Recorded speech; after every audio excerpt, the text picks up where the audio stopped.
అండి, welcome back to our channel Sanas కుకాలజీ. ఈరోజు మన రెసిపీ వచ్చేసి పిల్లలకి ఎంతో ఇష్టమైన చాక్లెట్ కేక్ రెసిపీ అండి. పిల్లలు చాక్లెట్ కేక్ అడిగినప్పుడు ఇంట్లోనే ఈ విధంగా పిల్లలకి చాక్లెట్ కేక్ని చేసి పెట్టండి. ఈరోజైతే నేను ఈ చాక్లెట్ కేక్ని రవ్వతో చేస్తున్నానండి. రవ్వతో చేసినా కూడా ఈ చాక్లెట్ కేక్ అనేది చాలా స్పంజీగా చాలా టేస్టీగా ఉంటుందండి. అలాగే దీన్ని ప్రిపేర్ చేసుకోవడం కూడా చాలా ఈజీ. పదండి ఇప్పుడు ఈ చాక్లెట్ కేక్ని ఎలా ప్రిపేర్ చేసుకోవాలో చూసేద్దాం. ముందుగా నేనైతే జార్ని తీసుకుంటున్నాను. ఇప్పుడు ఇందులోకి మనం 1 కప్పు బొంబాయి రవ్వ, అదే అండి సోజీ ఉంది కదా సన్న రవ్వ, దాన్ని వేసుకోవాలి. ఇప్పుడు దీన్ని మనం మెత్తగా పౌడర్ లాగా గ్రైండ్ చేసుకొని పక్కన పెట్టుకుందాం. చూడండి, ఈ విధంగా పౌడర్ లాగా గ్రైండ్ చేసుకొని ఇప్పుడు దీన్ని పక్కన పెట్టేసుకొని ఒక బౌల్ని తీసుకొని ఇందులోకి రూమ్ టెంపరేచర్లో ఉన్న 1/2 కప్పు పెరుగును వేసుకోవాలి. అలాగే 1/2 కప్పు పంచదారను వేసుకోవాలి. ఇప్పుడు ఈ రెండింటిని బాగా మిక్స్ చేసుకోవాలండి. పంచదార కూడా బాగా కరిగిపోవాలి. చూడండి, ఈ విధంగా విస్కర్తో బాగా మిక్స్ చేసుకోవాలి. చూడండి, పంచదార కూడా బాగా కరిగిపోయింది. ఇప్పుడు ఇందులోకే మనం 1/4 కప్పు వంట నూనెనండి, అదే రీఫైండ్ ఆయిల్, సన్ఫ్లవర్ ఆయిల్ని వేసుకోవాలి. ఏ ఫ్లేవర్ లేని ఆయిల్ని వేసుకోవాలండి కేక్లోకి. ఇప్పుడు దీన్ని కూడా మనం బాగా మిక్స్ చేసుకోవాలి. ఆయిల్ అనేది బాగా కలిసిపోవాలండి. చూడండి, ఈ విధంగా బాగా అన్నిటిని మిక్స్ చేసుకున్నాక ఇప్పుడు మనం ఇందులోకి గ్రైండ్ చేసుకున్న రవ్వ పౌడర్ని వేసుకోవాలి.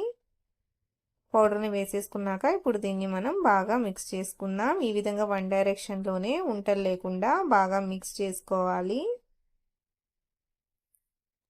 చూడండి, ఈ విధంగా అంతా బాగా మిక్స్ చేసుకున్నాక ఇప్పుడు మనం మూత పెట్టేసి దీన్ని ఒక 10 నిమిషాల పాటు పక్కన పెట్టేసుకుందాం. ఈలోపు మనం బేకింగ్ టిన్ని రెడీ చేసుకుందాం. బేకింగ్ టిన్ లోపల ఈ విధంగా బటర్ పేపర్ని ప్లేస్ చేసుకోవాలి.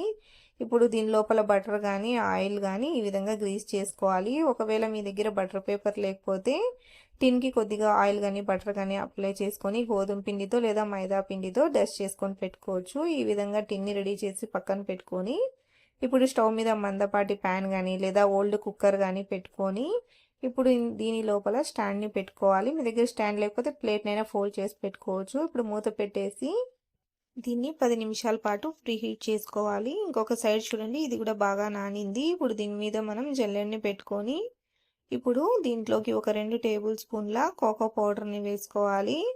అలాగే 1/4 కప్పు మైదా పిండి లేదా గోధుమ పిండినైనా తీసుకోవచ్చు. నేనైతే మైదా పిండిని తీసుకుంటున్నాను. ఇప్పుడు 1 tablespoon baking powder, 1/2 tablespoon baking సోడాని వేసుకొని ఇప్పుడు వీటన్నిటిని మనం బాగా జల్లించుకోవాలి.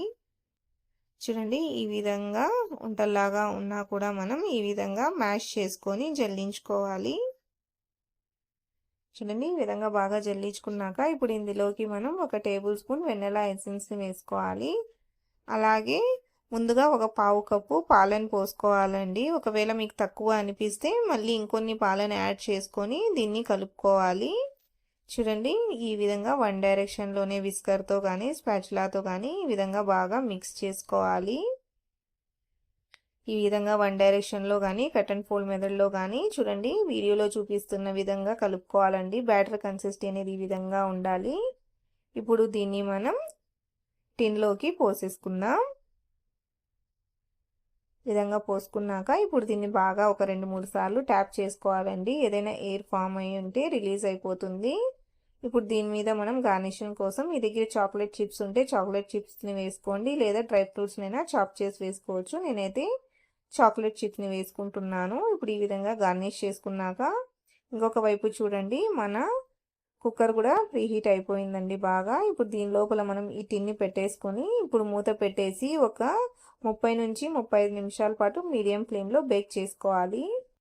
35 నిమిషాల తర్వాత చూడండి, మన కేక్ అనేది చక్కగా బేక్ అయింది. బేక్ అయిందా లేదా చూడడం కోసం ఈ విధంగా టూత్పిక్తో గుచ్చి చూడాలి.